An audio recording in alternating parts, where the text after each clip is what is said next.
నేను నిజామాబాద్కి రావడం జరిగింది. నేను ఈ సిస్టంలో రాకముందు ఒక మెడికల్ రిప్రజెంటేటివ్గా జాబ్ చేశాను యాజ్ ఎ మ్యాన్కైన్ ఫార్మాలో. నా స్టార్టింగ్ శాలరీ 18,370 రూపాయల నుంచి 30,000 దానికి ఒక 3 ఇయర్స్ పట్టింది. నేను ఎస్సీలో 2024 జూలై ఐడి తీసుకోవడం జరిగింది. తీసుకున్నాం కదా నేను కంపెనీ మీద ఒక 10 రోజులు సెర్చ్ చేసిన. ఈ కంపెనీ మంచిదా కాదా, నేను కెరియర్ని పక్కన పెట్టి దీంట్లో చేస్తే లైఫ్ ఉందా లేదా అని చెప్పేసి టేకప్ చేసాం కదా, 10 డేస్ సెర్చ్ చేసాం కదా.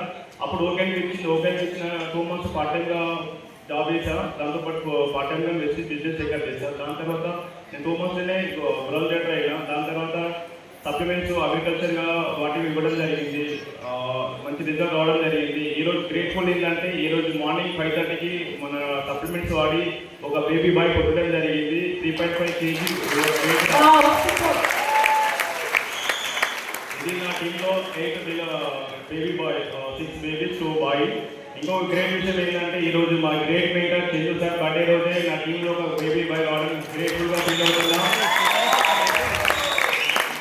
అందరికీ అనిపించింది నేను జాబ్ చేసినప్పుడు ఏమో లైఫ్ కాదు కదా, అసలు నాకే బతుకుతామా సస్తామనే జీవితంలో ఉన్న నేను ఒక వండర్ఫుల్ ఆపర్చునిటీ తీసుకొని వెస్టీల్లో గ్రేట్గా నేను చేంజ్ అవుతూ నా టీంలో ఉన్న చాలా మందికి ఇన్కమ్ ఇప్పించడంలో ఒక మంచి కంపెనీలో ఉన్నందుకు చాలా హ్యాపీగా ఫీల్ అవుతున్నా. ఇంత మంచి అవకాశం కల్పించిన వెస్ట్ యాజమాన్యానికి నా అప్లైడ్స్కి థ్యాంక్ యూ సో మచ్.